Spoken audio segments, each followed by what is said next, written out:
UB Lakpi is a 7-player-a-side traditional football game played in Manipur, which has some notable similarities to rugby.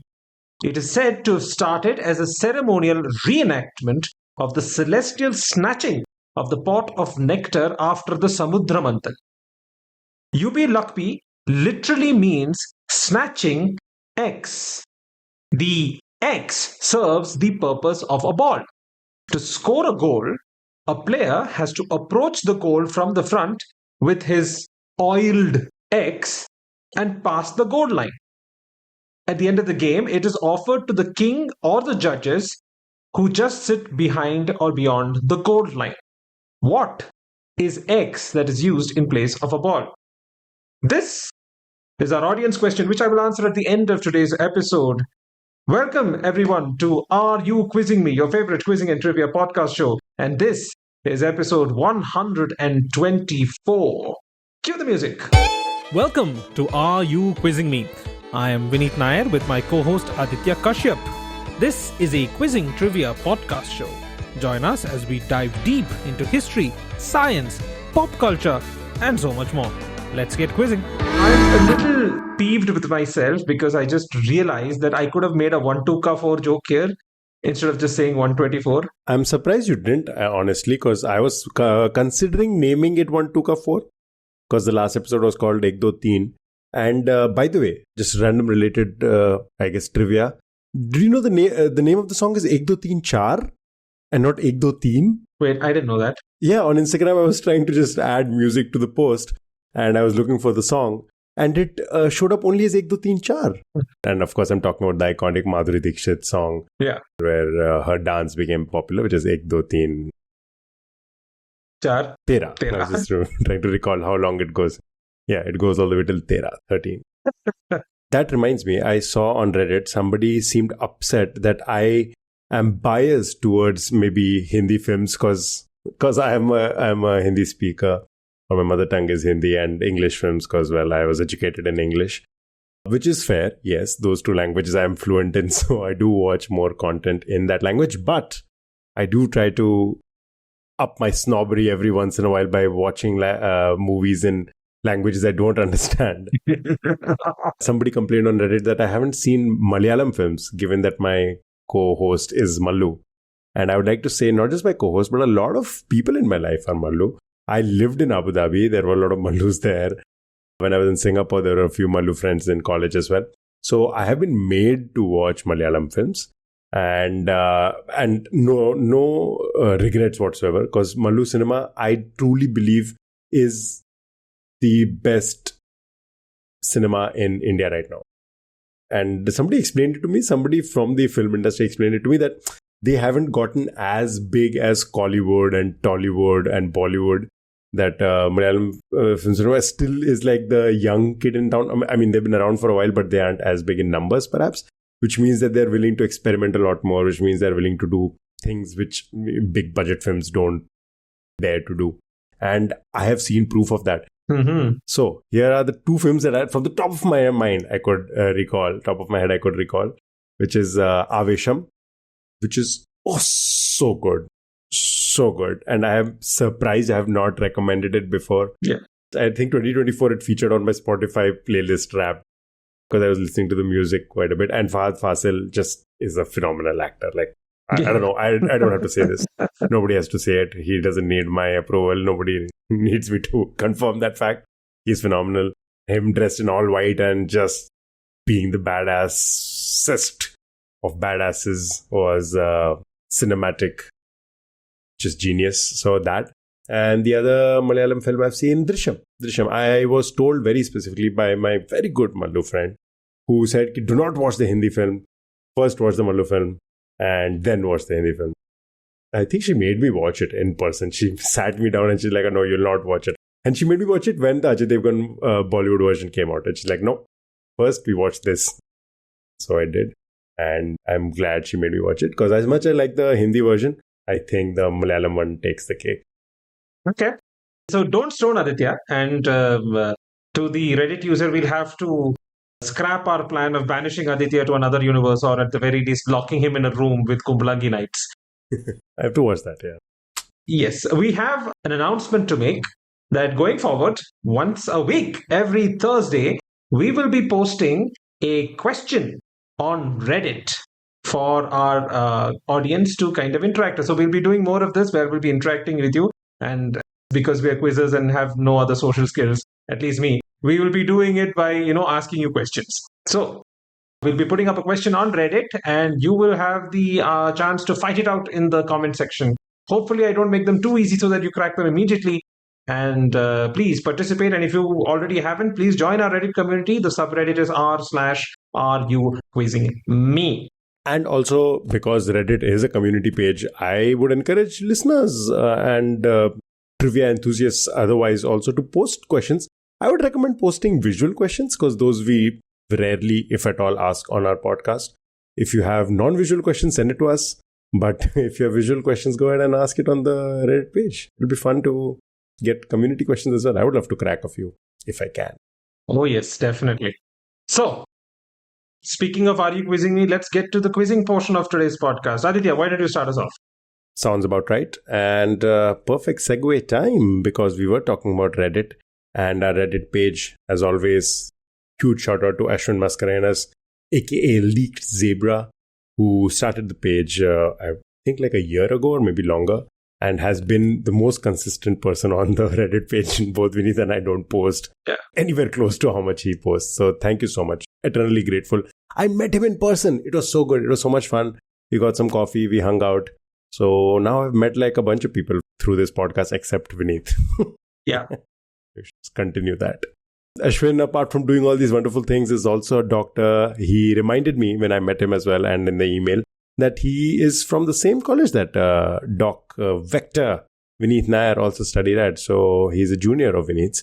And because of this medical profession connection that he has with Vineet, he asked me to ask him questions related to the medical field. He sent me 3 questions.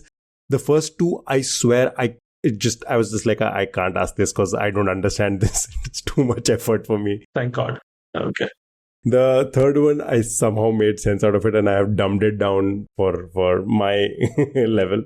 So Vineet, hopefully this will be a cakewalk for you. Now, both you and Ashwin have this overinflated opinion of my ability to crack these kind of questions, and people keep sending medical questions, and it's a nightmare for me because it's a no-win scenario. If I do answer it well, it's like, oh, it's because he's a doctor. If I don't answer it, it's like, he's a doctor. How could he not know that? So please stop sending medical questions. Next time, choose a profession like improv. What are people going to ask you? Like, what trivia are people going to send? But okay. You know what? That's a challenge. I challenge anybody to send questions to Vineet related to improv to ask me. No. And for me to embarrass myself now. Yeah. Coming back to this. The history goes, in 1952, missionaries on the island of Borneo, which is in Southeast Asia, sent a sample of dirt to Dr. Edmund Kornfeld. He was an organic chemist who worked at Eli Lilly, one of the biggest pharmaceutical companies. There was an organism that was isolated from that sample, which produced a substance that was effective against a lot of bacteria, and hence an antibiotic was synthesized from this particular sample, from that organism specifically. Okay.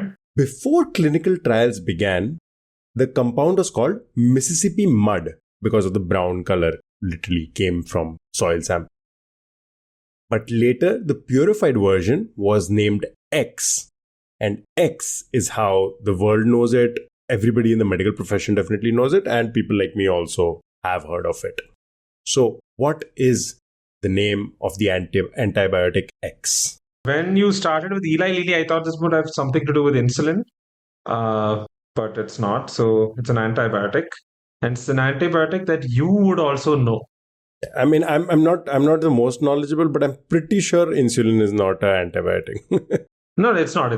No, because when you said Eli Lilly, I was like, oh, okay, he's going towards insulin. It's a roundabout way of getting to the insulin. But no, okay. So it's an antibiotic that you are also familiar with. Isolated from soil samples from Borneo. Correct. Soil samples, was it from a fungus? No, was it from a fungus or a bacteria that they were able to isolate? I think it's a bacteria you mentioned. This is why I was not asking the other questions because I don't know enough. Hold on. Let me quickly look this up. So, X is made by the soil bacterium. I'm not giving you the name yet because that might be too easy for you, but it is made from soil bacterium. Okay. Actually, you can explain this to me. Soil bacterium can be an antibiotic? Like it can kill other bacteria, I guess? No. So usually what happens is either the bacterium either secretes a material or it has something, it produces something which can be used as an antibiotic. So bacteria in general, like any kind of organisms in general, you have like defense mechanisms, right? So many of these defense mechanisms are useful in other, You are speaking Latin to me right now. But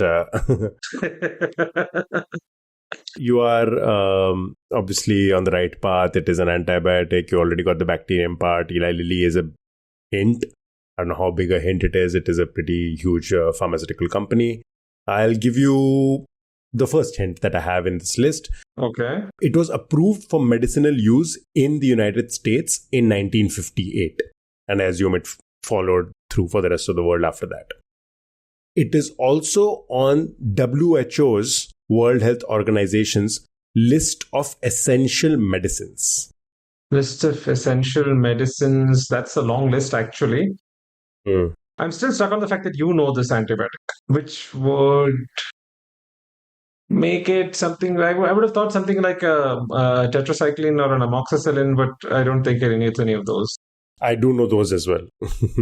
Okay, you do know those.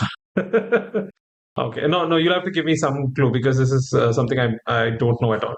The hint I was going to give you was that X refers to the antibiotic's ability to completely destroy bacteria. Mm-hmm. Naming of medicines is often done in a way where it isn't a word that already exists, obviously, but it evokes a certain feeling.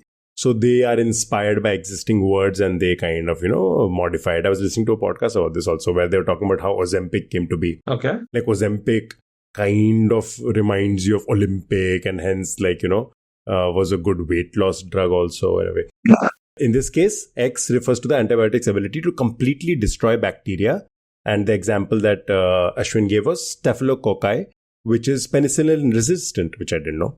A Staphylococcus bacteria. I got it. Which is destroyed by X. I have the answer. Vineet is excited. Hit me with the answer. Okay, so I'm guessing this is vancomycin.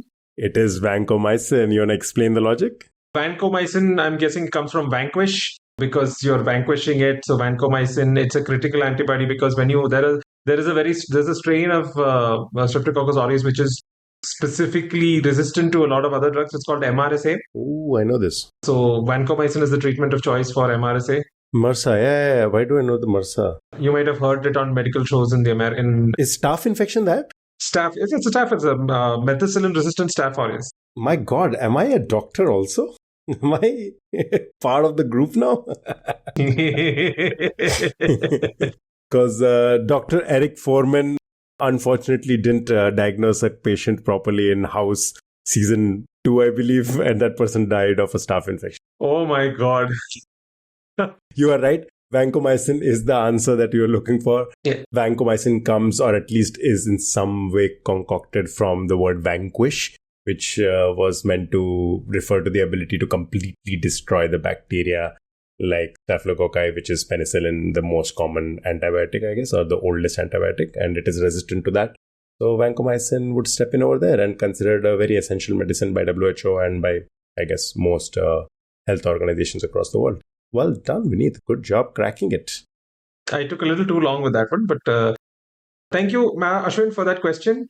And I'll see you when I see you. And we'll have a small discussion about you sending these medical questions. Huh? Okay, but moving on, I'm going to give you a taste of your own medicine. Or rather, multiple puns on multiple levels. I love it. I'm proud of myself. Okay, so in the late 19th century, a pioneering microbiologist developed vaccines for cholera and X and established a renowned laboratory in India, which later became a key center for vaccine research and was eventually named after him. In the 1930s, microbes which cause X from this laboratory were used in a shocking murder attempt in Calcutta, marking one of the first documented cases of biological war crime in India. My question to you is, what is the name of the laboratory and what is the disease X? This sounds like a spy novel that you would love. I love it. Sounds great. Can you tell me the timeline again? So, late 19th century, developed the vaccine for cholera and also the vaccine for X. It was the murder took place in the 1930s. Wow, no idea at all. You said the murder happened in Calcutta, did you mention? Yes. Is the lab also in Calcutta, or is there anywhere geographically nearby? Or No. I asked this question specifically because you're on the other end of the question. oh, so is it somewhere in the west? Yes. Difficult for me because not a field of knowledge I am aware of except for house MD related knowledge. So no idea. The first clue about the institute, which might help you because it is something of a name, is that it's located in Parel. I hope you've heard of this because I have heard of it, and as you know, everything I've heard of, you've heard of. So, absolutely, yeah, that's how life goes. Yes, absolutely, yeah, that's definitely true. No idea at all. Nothing is ringing right now. Okay, so maybe you don't get the name of the institute, but let's see if you can get the name of the disease X. Okay. There was an outbreak of X in Bombay, and the Indian government, or rather the British government, which was ruling India at the time, had requested this person to create a vaccine for X, which is how we ended up with a vaccine for the disease. Is it a respiratory disease? Is it? I would not like to call this. That's not a clue I would give you because there are multiple presentations for this. But the way you know it, it's not particularly. Okay. Cholera is obviously off the table because you already mentioned cholera. Mm-hmm. Early 20th century, late 19th century, Spanish flu comes to mind. No. Another clue? Yeah, I'm completely lost. I'm fairly sure you were born by then, but we have also seen an outbreak of this particular disease in India during our lifetime. Definitely in my lifetime. In my memory, the few outbreaks I remember, chikungunya was a big thing when I was in school. Oh, you are so much younger than me. So I will now give you my final clue because I don't have any other clues to give after this. I mentioned that the use of this particular disease or the organisms which cause this disease was the first instance of biological crime in India. If you look historically, this disease has also been used for biological warfare much before that. Have you heard of the siege of Kaffa? I have. Oh, you have? So then it makes it easier. No, but I don't remember the biological warfare component of it. Okay, so the siege of Kaffa was when the Mongol forces, right, laid siege to the Crimean port of Kaffa, which was held by Genoese traders. When people in the Mongol army contracted this disease, they put them on trebuchets or catapults and catapulted them into the city so that the people inside Kaffa would eventually be affected by this disease. Oh man, trust the Mongols to come up with insane strategies. Yeah. Just always reminds me of John Green's Crash Course History. Everything has an exception. It's always the Mongols. The Mongols, yeah. It just came to me, and not because of the Kaffa hint, but leprosy would be a standard guess. Leprosy is a little too slow acting for something like this. I'm thinking of big diseases that have caused epidemics over the years. Okay. Or then the plague. I mean, what else apart from the bubonic plague? I can't think of it. Yes, finally. Yes, it is the bubonic plague. The Black Death. Yes, the Black Death itself. The reason I didn't want to clarify on this thing is because there are two types of plague. We specifically said the pneumonic plague and there's the bubonic plague.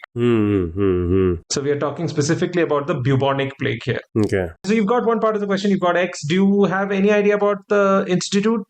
No, I have no idea at all. I didn't know there was an institution like that. You probably may not have heard of it, but there is a famous institute called the Hafkin Institute in Mumbai. No, I've not heard of it. No. Okay, yeah. So there is a Hafkin Institute. So let me pull it all into perspective because I love this particular piece of trivia. Ready. Waldemar Mordecai Hafkin was a pioneer microbiologist born in Odessa, Ukraine in 1860. He was of Jewish descent and faced significant anti-Semitism in his early life. Okay. He studied natural sciences at the University of Odessa, but due to restrictions to Jewish students, he moved to Switzerland to continue his education. He later worked in Paris under Louis Pasteur, where he developed a deep interest in bacteriology and vaccines. In the late 19th century, Hafkin was invited to India to address the devastating cholera and plague epidemics. He developed the first effective cholera vaccine in 1892 and the plague vaccine in 1896. Okay. His work was groundbreaking because these were the first ever vaccines for these diseases, and he personally tested them on himself before administering them to others.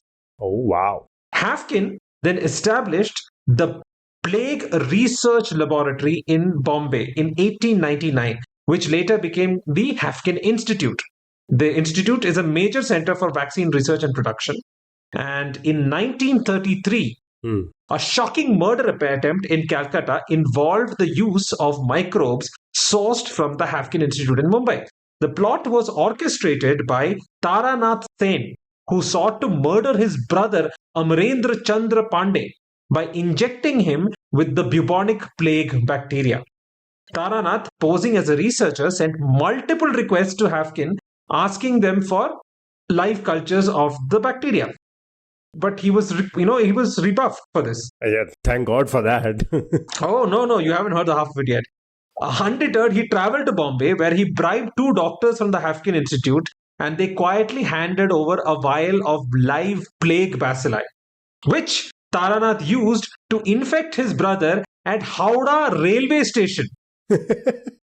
Oh, God. This is true. The victim died shortly after, and the crime was eventually uncovered by the police, who traced the source of the bacteria back to the Hafkin Institute.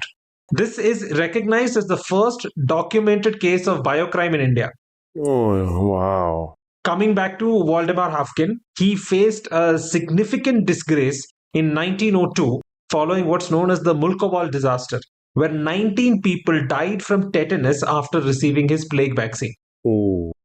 The tragedy led to a swift inquiry, and Hafkin was blamed and suspended from his position and removed from the Indian Civil Service and was sent back to England in disgrace.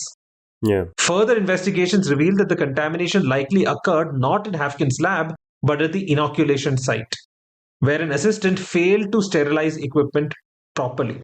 Despite his official exoneration, the stigma lingered in India and Hafkin's reputation never officially recovered.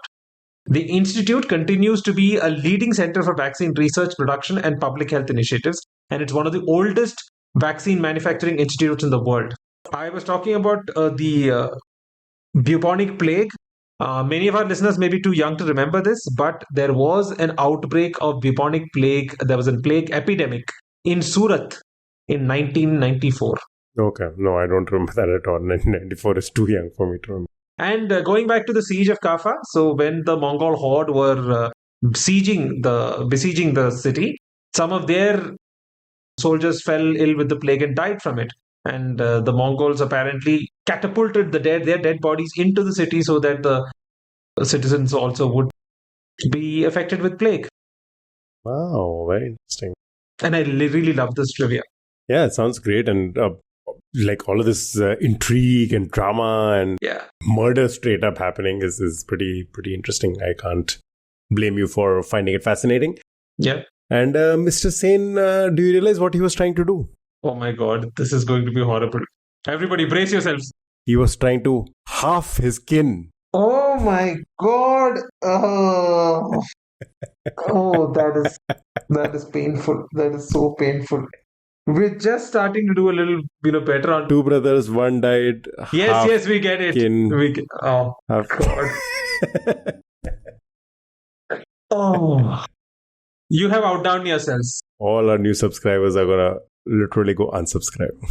I would not blame you. I had to do this. Okay, so hit me. Perfect segue time yet again, because you were talking about this very, very impressive, but I guess eventually a little disgraced gentleman, a Jewish gentleman. And I'm going to talk about a Jewish ceremony or a Jewish blessing. Mm-hmm. So a blessing performed by the Jewish Kohanim. Mm-hmm. Apologies for mispronunciation, but Jewish Kohanims are the Jewish priests. So a blessing performed by a Jewish priest or Jewish Kohanim, which represents Shaddai. Mm-hmm. It's spelled Shaddai. So a blessing performed by a Jewish priest or Jewish Kohanim, which represents Shaddai or Almighty God, has become permanently etched in pop culture because it inspired something. Vineet, what is this pop culture thing? Okay, so a Jewish blessing which has gone into pop culture. Yep. Is this something in Yiddish or Hebrew? It isn't in a language is not the way that you would know this. The language isn't why I would know this. That is my vague clue for now. Because you asked me, is it Yiddish, is it Hebrew or whatever, XYZ language? Yeah. Primarily, this pop culture iconic thing is not in any language. Is it a piece of music? Na na na na na na na na na na na na. That the thing that they play during what do you call it? The bar mitzvahs and things like that. A very iconic piece of music that a lot of Jewish occasions use. Yes, you're right. You're right, as in like it is iconic, but no, not the answer in this case. Okay. Oh, then I'll need a clue, my boy. Something a little more specific than that vague whatever it is that you gave me just now. You are going to enjoy this trivia, is my not clue, but just I have a strong feeling I'm going to enjoy it. Okay. In June 2014, an emoji was introduced which honored this pop culture reference. Emojis. I'm a very infrequent user of emojis, so I wouldn't know. Rather than thinking of a specific emoji, because of course there are like whatever, the Unicode standard has, I imagine, at least thousands. Yeah. I don't expect you to know all of them. Think about what emojis represent, right? Emojis aren't... Emotions. Yes, they do have emotions. But they are very rarely... There is very rarely text in them, right? Most often it is a pictorial representation of something. Yeah. Think of what could it be a pictorial representation of. Okay. Broadly off the top of my head, emojis are very commonly faces, flags, maybe objects, buildings, food items, buildings, gestures. So it is in this category that I need you to think, which is very broad, admittedly, but nothing to do with anything textual. Something. I'm just trying to imagine what a blessing would have to do with an emoji. Yes, my next clue. Okay.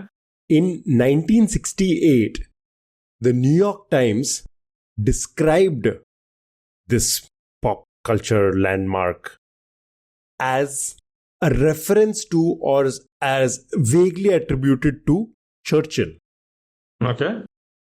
It is a modified version of something associated to Churchill. Wait, wasn't it one of Churchill's letters or letters to Churchill that the word OMG was first used? Again, I think you're thinking of more word-based, language-based, text-based things. It's not that. It's not a yarmulke, right? It's not like an emoji of a yarmulke. The pop culture version of this has got nothing to do with Jewish culture. Apart from the fact that that's where it is inspired from, it has nothing to do with it. This is annoyingly vague. This is so good because when you know the answer, you're going to love it. Do you think I know this? I mean, is it something I know of? Let me make a wild estimate. 93% of our listeners know. You know what? 98% of our listeners know this. 2% is just an error margin. 98% of our listeners know this. They don't know they might not know the trivia of it or this connection to this Jewish gesture. Okay. Let me give you another clue. The person who is primarily associated to this in their 1975 autobiography said that they were inspired by their childhood, and when they went to a synagogue with their grandfather, and saw a priest perform the blessing, it stuck with them. Okay. Beauty or the power or the significance of that moment stuck with them. And which is why many years later, it became primarily associated to them. Okay, I don't know why, but suddenly the Beatles' hairstyle came to mind. Those ridiculous bowl cuts. No, okay. I kind of did inadvertently give it away a part of the clue that I was not intending to give away yet, but I said gesture. So we are talking about a gesture specific. Oh wait, it's a peace sign. It's a peace sign. It's a peace sign. The V for no, it's not the peace sign. The V for victory sign.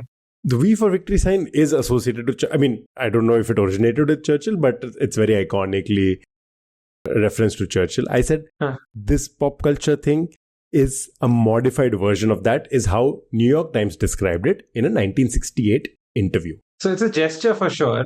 Yes. What gesture? You got it. You got the Churchill reference. Now think of a modified version of that. Okay, do I reduce one finger? Specifically the forefinger? No. No? Okay. Because I don't think there is any one person associated to it who would have written an autobiography in 1975. Just clarifying. No, I'm just completely. I can't think of any gestures, man. I'm blanking completely. This is one of those questions that just escapes me completely. I'm so excited. I'm so excited for you to find out what it is. Oh my God, what is this? This is gonna hopefully give you the answer. Let me describe it, okay? Okay. We were talking about a priestly blessing performed by the Jewish Kohanim. The way that they do it, the Jewish priests, the way they do it is with both hands. And it is supposed to represent the Hebrew letter Shin, which has 3 upward strokes. And that is roughly the position of the hand in the blessing, which shows 3 upward strokes. That's how the gesture is performed. That's how the priests bless in this particular setting. Okay. And that almost exact gesture is what this person, I had not mentioned the gender, I'll just say it's a man. This man said in his 1975 autobiography that he, who is Jewish, remembers going to synagogue. His grandfather took him to an Orthodox synagogue and he saw the blessing being performed and was impressed by it. He has 2 hands, so how 3? Dude, just put me out of my misery. I'm completely lost here. I cannot think of anything right now. All right. You don't know who the person is? Okay. Leonard Nimoy. Are you kidding me? Are you kidding me? Live long and prosper. The Vulcan salute. Salute. Is inspired by a Jewish blessing. Do you want to hear the worst of this? Please tell me. I read this a long time ago and forgot about it. The moment you just said it, it just hit me so hard.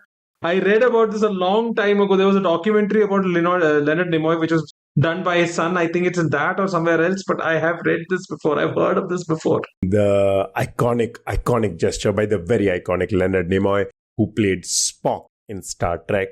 For anybody who doesn't know, he wrote an autobiography in 1975. The name of the autobiography is I Am Not Spock. Yeah. In that, he spoke about specifically how he came up with this gesture. So the gesture itself is attributed to Leonard Nimoy, and the associated words with it, which you said very correctly, live long and prosper. That part was obviously written by Theodore Sturgeon. Sturgeon, I guess that's how it's pronounced.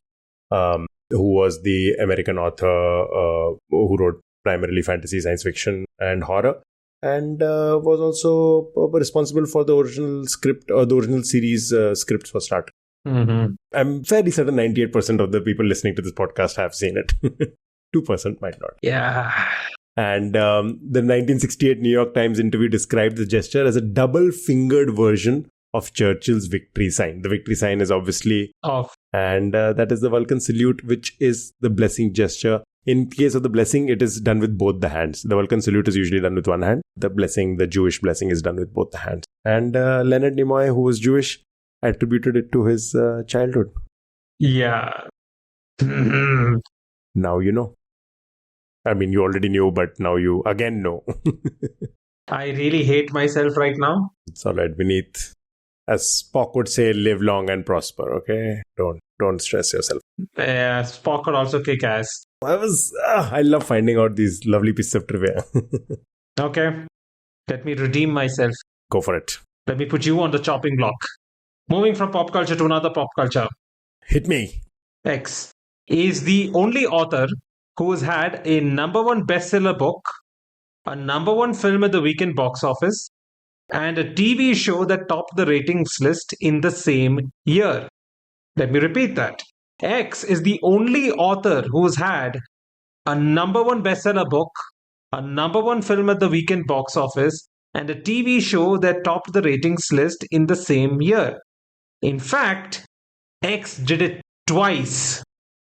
Once in 1995 and once in 1996.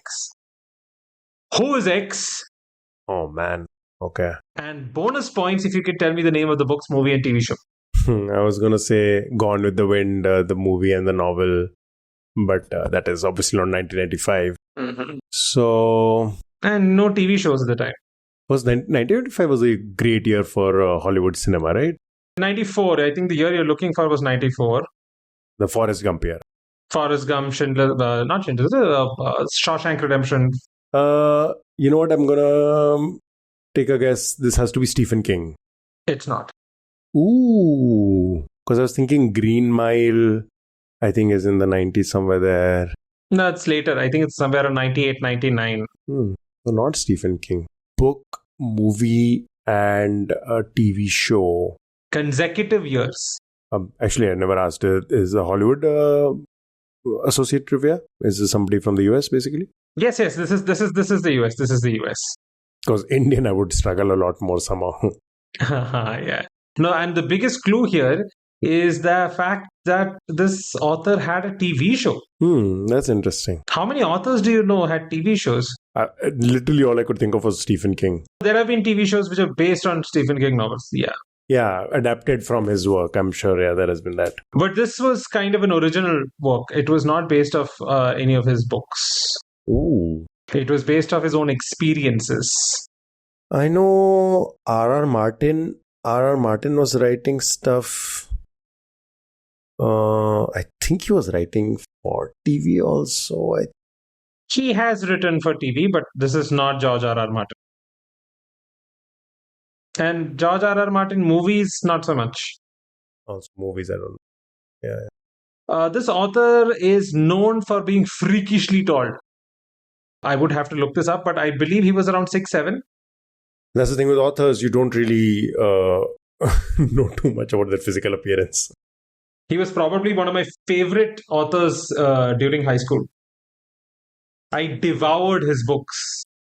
You have been a voracious reader for as long as I've known you, so that doesn't help me also. You read a lot.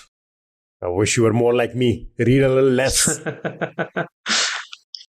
I was going to say this guy, the medical mystery guy. What's his name? Robin Cook. Cook, yes, Cook. Oh, I don't know any of his, if he's worked in film. It's not Robin Cook. I got the name just came to me and slipped out. What is this? It's so annoying. If it turns out to be that, I'm going to be so annoyed. The name just popped up and it disappeared. Okay. I was going to say Michael Crichton. Very good. It is Michael Crichton. Oh, God. I would have been so annoyed if that had turned out to be the answer and I had not recalled it. Okay. Yes, it is Michael Crichton. Sorry, how do you pronounce it? Crichton. Okay. So, for all those in our audience who may be too young to know or who may have not been exposed to him, Michael Crichton is, in my opinion, one of the finest science fiction writers of the latter half of the 20th century. His books were extremely accessible and he has written some banger books. If you've heard of a little known franchise called Jurassic Park, yeah, he wrote that. Yeah, maybe a little bit, yeah. The Andromeda Strain, Timeline, these are all books of his. I love his books. Now, I mentioned that there are bonus points if you can. And this is a little bit of a deep cut. Some of these are a little deep cut. Some of them are very easy. So if you can tell me which movie, which TV show, and which book in 1995 and 1996. Oh, they're separate. I was going to say Jurassic Park, the novel, must have come back into the bestseller list when the movie came out. No, Jurassic Park, the novel was late 80s, early 90s, but it is Jurassic Park related. So The Lost World, I don't know the name of the books too well. The book is The Lost World. It's The Lost World. It was released in 1995. Very good. Okay. And so in that case, which would be the movie? Do you know? Jurassic Park, right? No, Jurassic Park was 93, 94. Oh. So sequel? The sequel came in 97 or 98, somewhere around that time. I'm forgetting his famous works. I'm assuming it's some adaptation of his work only that was a film. Think gorillas and lasers. There's no King Kong movie in that. No. So there's a movie called Congo.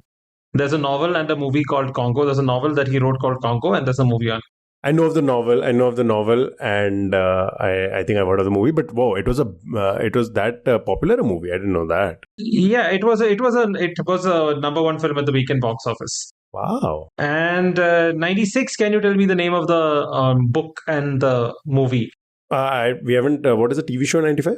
We'll get to that. Okay. 96. No, I know he's a guy who's written Jurassic Park, which is why I thought books and movies made sense. But no, I have no idea what 96 works are attributed to him.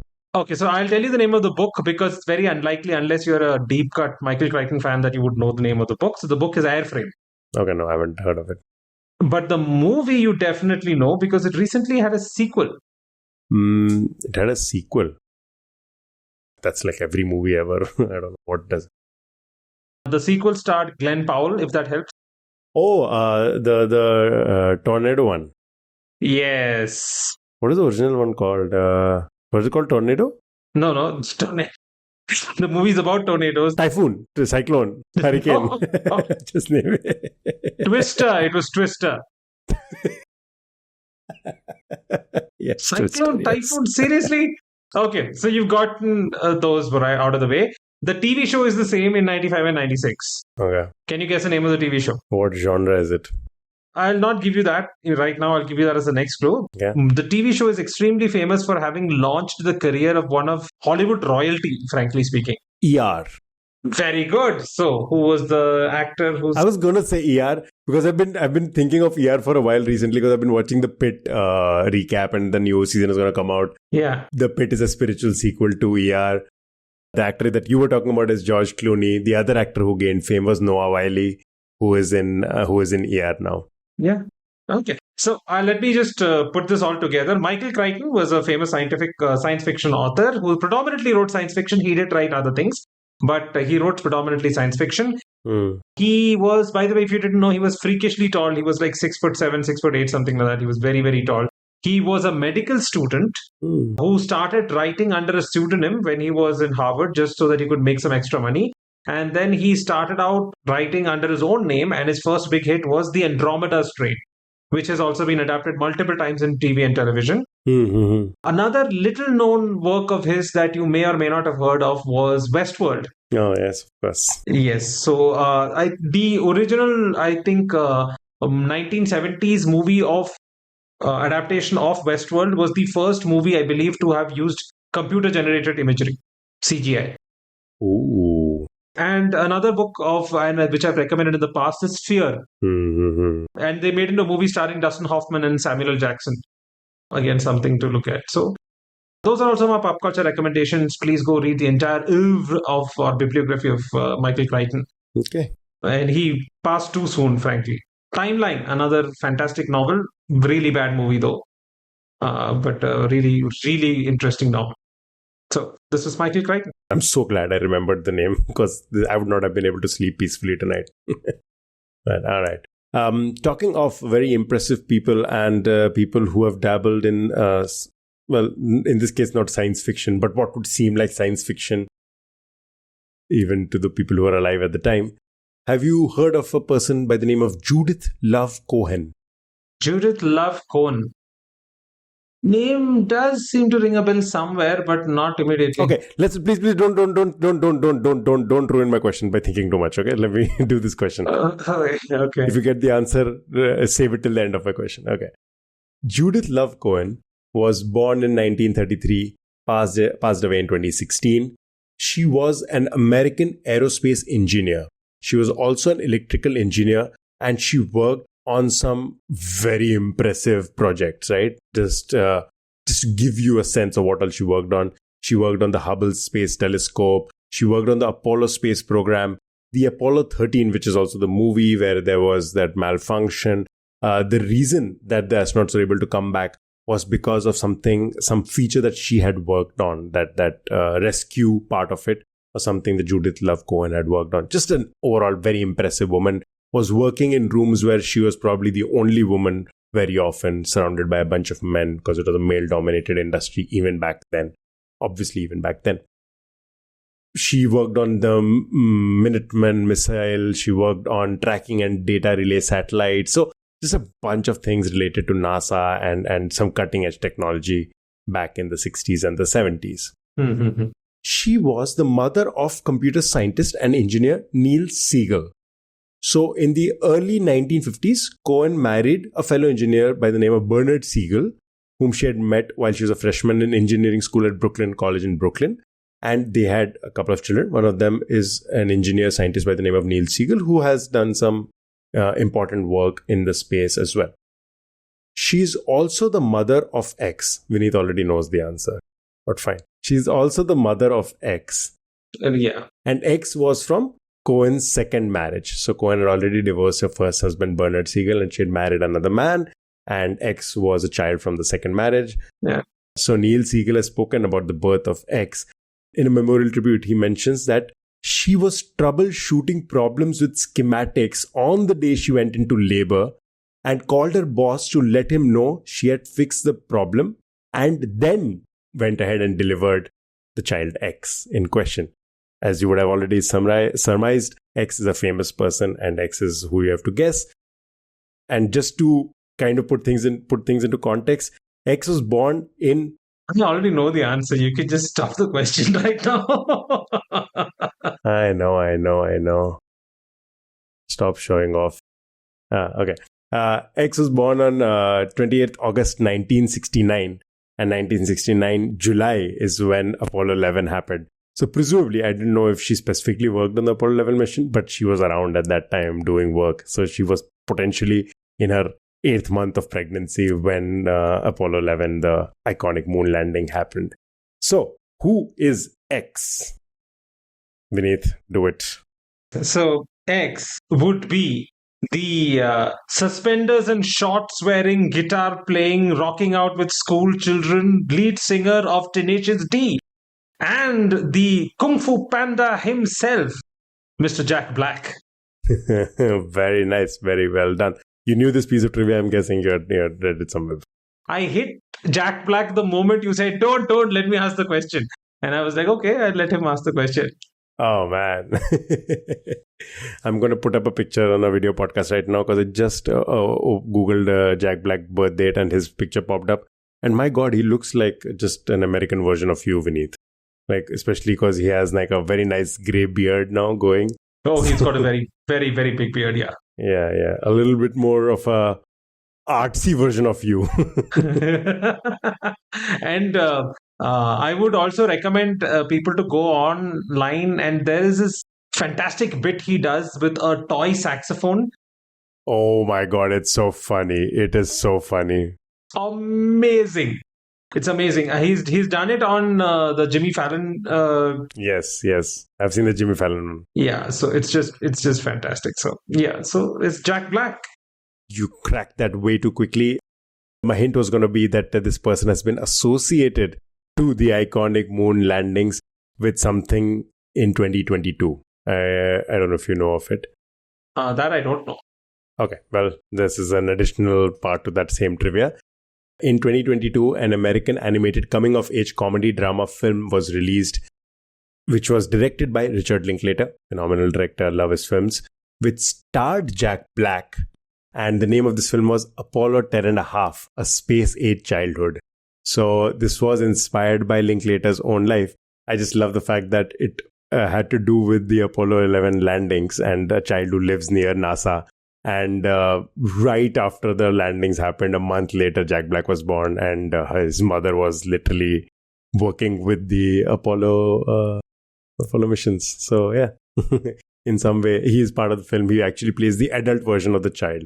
So Stanley is the name of the protagonist of the film. Jack Black plays the adult Stanley in the film. I haven't seen it. But yeah, that's the movie. Very nice, very nice. So let's move on to the last question of today's episode. Slightly long one, but hopefully you already probably 90% know this. I'm just asking it on the off chance that you don't. All right.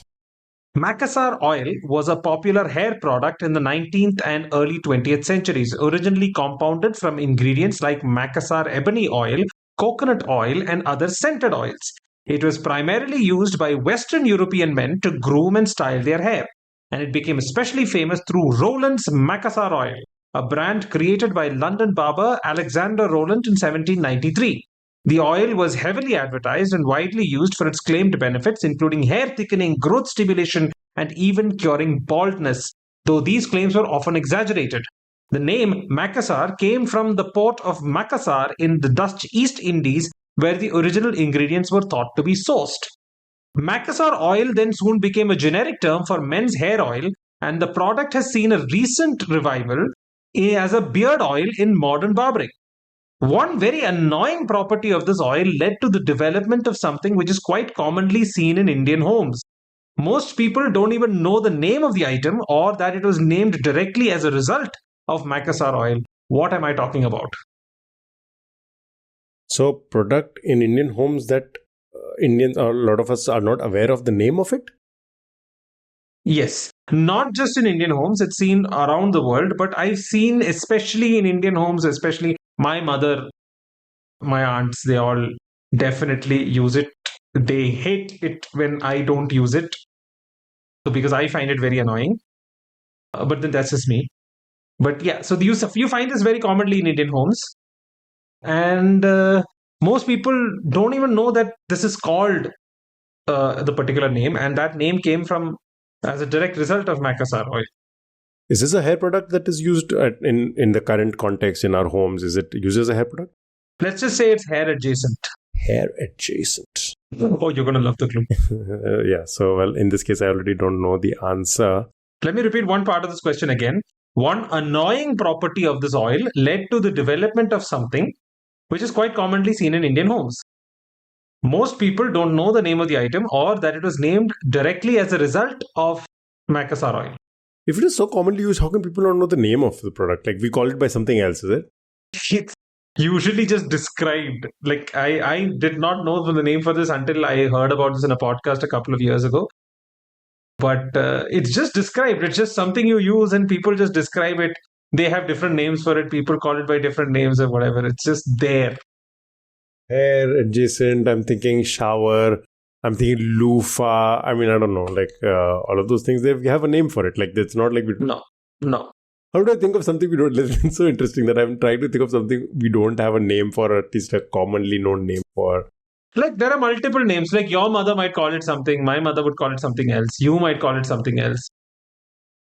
But I can see that you don't have it. So for people listening, I am in my living room, which means that it is, I'm thinking something. Carpet, again, we have a word for it. The clue is I can literally see right now that you don't have it. What else in the living room that I don't have currently? I don't have a carpet. I don't have a throw on the sofa.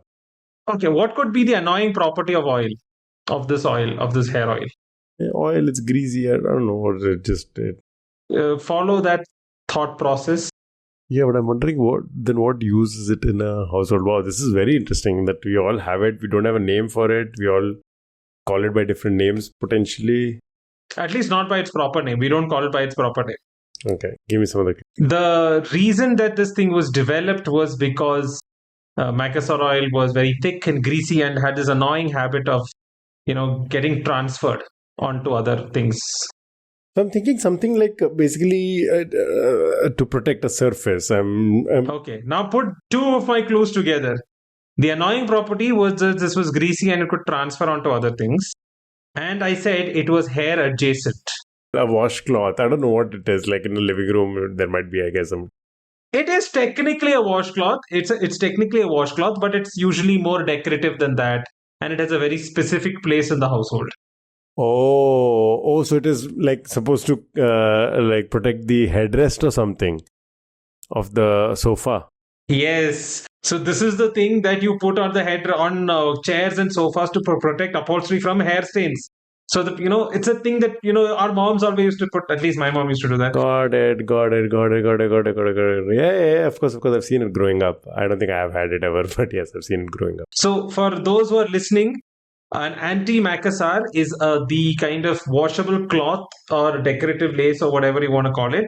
It's available in many forms, which is placed on the head of chairs and sofas to protect the upholstery from stains that may transfer from your head when you lean back on your sofa or chair.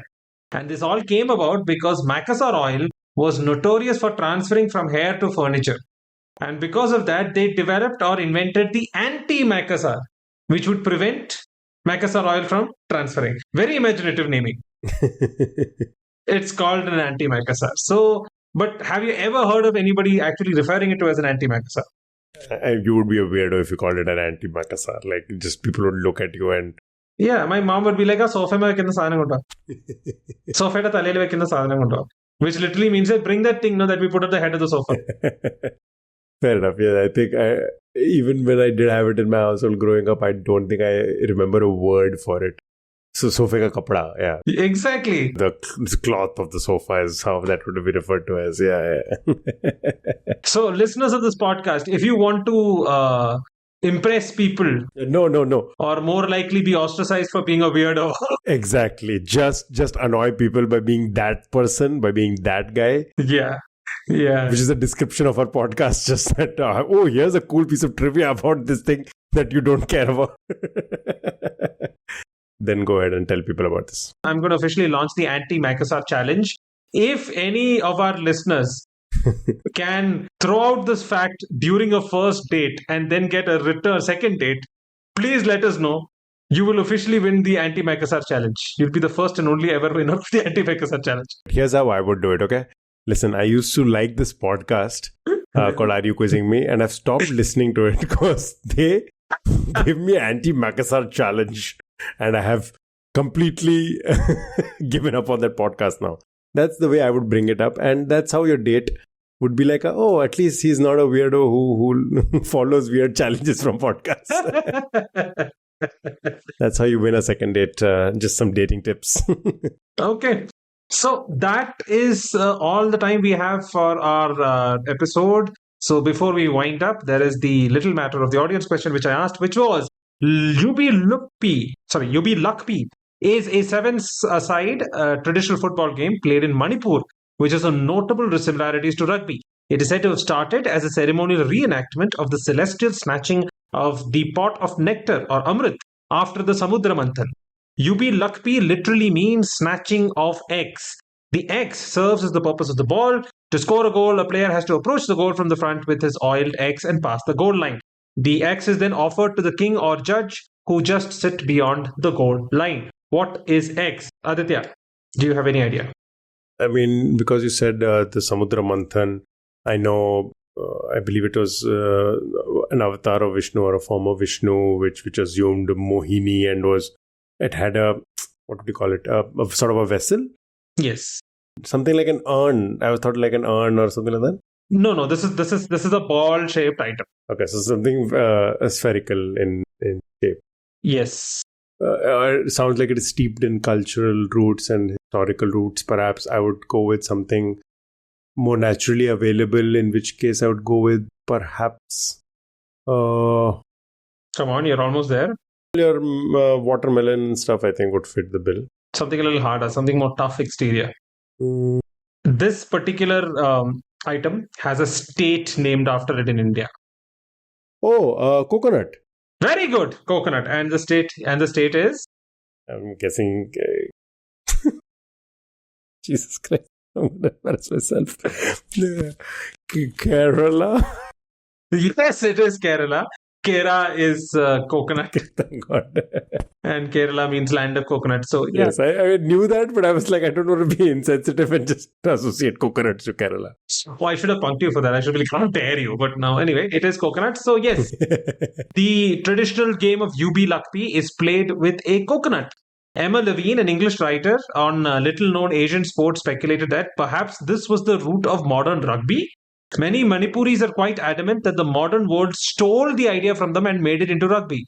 This game, which has been around for centuries, is so similar to rugby, which evolved a great deal later, that it must be more than a coincidence.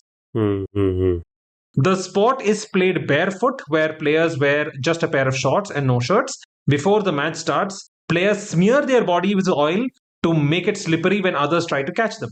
The coconut used is also soaked in oil before the start. At the start of the match, 7 players line up on each side of the field. A referee tosses a coconut to begin the play. Each player individually tries to score goals by carrying the coconut, and other players try to tackle the coconut carrier and snatch the coconut away. The player that scores the most goals in the match receives an award. Okay. All right. Okay. So we've prattled on long enough. So let's wind up. Aditya, what are your pop culture recommendations? My top pop culture recommendation for today is Man on the Inside. I've recommended it in the past. I'm recommending it again because the second season is out. And I watched it. It's a gentle watch. It's an easy watch. It's something you can do almost as a... No, I hate to use the word second screen, so don't do it as a second screen thing. But when you're not in the mood to watch something too intense, watch Man on the Inside. The second season is out now. It is, in case you haven't heard the previous episode where I recommended it, a recap is basically that it is Ted Danson, who is the character is also in his 70s. I believe Ted Danson is also in his 70s. And he goes undercover in season 1 in an old age home, in season 2 into a university. And he's trying to investigate some crime. So he's basically a PI in both these cases. And it's made by Michael Schur. Right, yes. People who are fans of sitcoms would know him as the creator of Brooklyn Nine-Nine, of Good Place. I think he was a writer on The Office and been associated with a bunch of these very popular shows. So, and you also might remember him as the guy who played Dwight's brother in The Office. So he also acted in the show and otherwise has been the creative force behind a lot of these shows. So Michael Schur is the one who has created the show as well. It's very cute. Ted Danson, he was great in Good Place, which was also Michael Schur, and he clearly loves working with Ted Danson. So he brought him back as the lead for the show. The second season is out. Go check it out. Okay, very nice. Coming back to Michael Crichton, I would recommend The Andromeda Strain. Definitely go read that. It's a fantastic read. It still holds up even after around 50 years. Then Jurassic Park, obviously, the original. The book is very different from the movie. Lost World, very, very different from the movie. Disclosure, it's a very strong drama thriller. Airframe, Timeline, and Congo. Frankly, read anything of Michael Crichton's. He was a genius at it. Okay, and that's all the time we have for our regular episode. Thank you all for joining in, and we hope you enjoyed the show. Please consider subscribing to us on YouTube or Spotify or wherever you're listening to us this podcast too. I would also recommend that you go join our community on subreddit. Like I mentioned, every Thursday from now on, we will be posting a question on Reddit for our listeners to enjoy and try and crack. That's all the time we have for today's episode. We'll see you next week. Bye.